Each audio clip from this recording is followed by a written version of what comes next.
माता लक्ष्मी ने ली सेठ की परीक्षा। बनारस में एक बड़े धनवान सेठ रहते थे। वह विष्णु भगवान के परम भक्त थे और हमेशा सच बोला करते थे।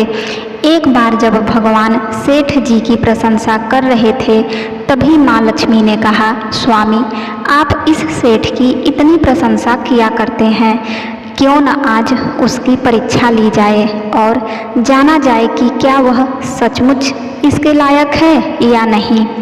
भगवान बोले, ठीक है, अभी सेठ गहरी निद्रा में है, आप उसके स्वप्न में जाएं और उसकी परीक्षा ले लें।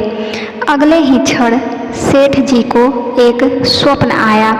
स्वप्न में धन की देवी लक्ष्मी उनके सामने आई और बोली, हे मनुष्य, मैं धन की दात्री हूँ लक्ष्मी।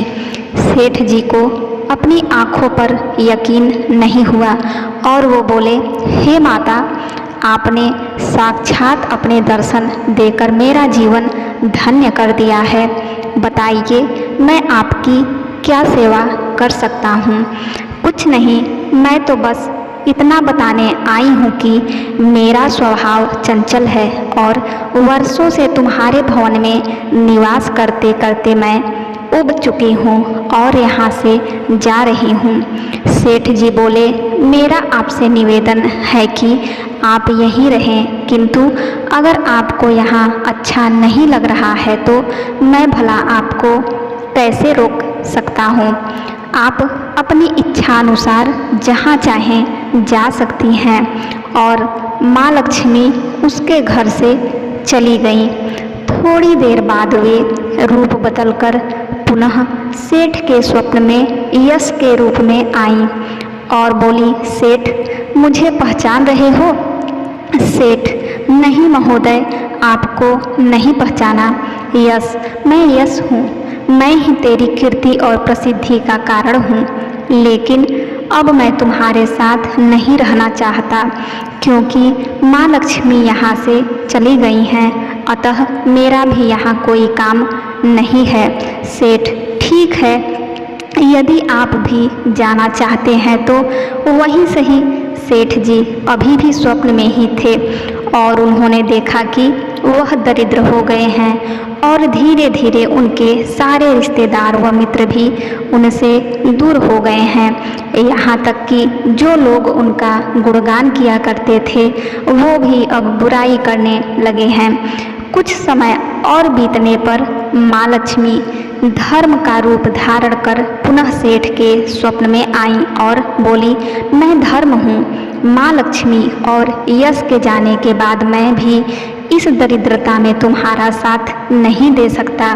मैं जा रहा हूँ। जैसी आपकी इच्छा, सेठ ने उत्तर दिया और धर्म भी वहाँ से चला गया। कुछ और समय बीत जाने पर माँ लक्ष्मी सत्य के रूप में स्वप्न में प्रकट हुई और बोली, मैं सत्य हूँ लक्ष्मी। यश और धर्म के जाने के बाद अब मैं भी यहाँ से जाना चाहता हूँ। ऐसा सुन सेठ जी ने तुरंत सत्य के पांव पकड़ लिए और बोले, हे महाराज, मैं आपको नहीं जाने दूंगा। भले ही सब मेरा साथ छोड़ दे, मुझे त्याग दे, पर कृपया आप ऐसा मत करिए। सत्य के बिना मैं एक क्षण नहीं रह सकता। यदि आप चले जाएंगे तो मैं तत्काल ही अपने प्राण त्याग दूंगा। लेकिन तुमने बाकी तीनों को बड़ी आसानी से जाने दिया, उन्हें क्यों नहीं रोका? सत्य ने प्रश्न किया। सेठ जी बोले, मेरे लिए वे तीनों ही बहुत महत्व रखते हैं, लेकिन उन तीनों के बिना भी मैं भगवान के नाम का जाप करते करते उद्देश्यपूर्ण जीवन जी सकता हूँ। परंतु यदि आप चले गए तो मेरे जीवन में झूठ प्रवेश कर जाएगा और मेरी वाणी अशुद्ध हो जाएगी। भला ऐसी वाणी से मैं अपने भगवान की वंदना कैसे कर सकूँगा? मैं तो किसी भी कीमत पर आपके बिना नहीं रह सकता। सेठ जी का उत्तर सुन सत्य प्रसन्न हो गया और उसने कहा, तुम्हारी अटूट भक्ति ने मुझे यहाँ रुकने पर विवश कर दिया और अब मैं यहाँ से कभी नहीं जाऊँगा। और ऐसा कहते हुए सत्य अंतर्ध्यान हो गया। सेठ जी अभी भी निद्रा में थे। थोड़ी देर बाद स्वप्न में धर्म वापस आया और बोला, मैं अब तुम्हारे पास ही रहूँगा क्योंकि यहाँ सत्य का निवास है। सेठ जी ने प्रसन्नतापूर्वक धर्म का स्वागत किया। उसके तुरंत बाद यश भी लौट आया और बोला, जहाँ सत्य और धर्म है वहाँ यश स्वतः ही आ जाता है, इसलिए अब मैं भी तुम्हारे साथ ही रहूँगा। सेठ जी ने यश की भी आव भगत की और अंत में माँ लक्ष्मी आई। उन्हें देखते ही सेठ जी नतमस्तक होकर बोले, हे देवी, क्या आप भी पुनः मुझ पर कृपा करेंगी? अवश्य, जहाँ सत्य धर्म और यश हो वहाँ मेरा वास निश्चित है। माँ लक्ष्मी ने उत्तर दिया। यह सुनते ही सेठ जी की नींद खुल गई। उन्हें यह सब स्वप्न लगा, पर वास्तविकता में वह एक कड़ी परीक्षा से उत्तीर्ण होकर निकले थे।